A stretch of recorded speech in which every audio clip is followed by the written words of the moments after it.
यंदाच्या नवरात्रात घडतीये एक दुर्मिळ अशी गोष्ट, आणि ती म्हणजे यंदाचं नवरात्र आलंय 10 दिवसांचं. शक्यतो नवरात्र असते ती 9 दिवसांची आणि 10व्या दिवशी असतो तो दसरा. पण यंदाच्या नवरात्रात नवरात्र आहे 10 दिवसांचं आणि 11व्या दिवशी दसरा आलाय. आणि असं घडण्यामागचं कारण म्हणजे तिथी वृद्धी.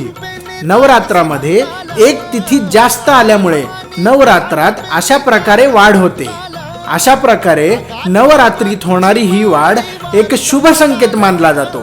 आणि त्यातून यावर्षी देवीचं आगमन होणार आहे ते हत्तीवरून, जे सुख आणि समृद्धी घेऊन येणारं मानलं जातं. एकंदरीतच काय तर यावर्षीचं नवरात्र सर्वांसाठी सुख, समृद्धी आणि शांती घेऊन येणारं ठरणार आहे. यात काही वाद नाही. जय भवानी.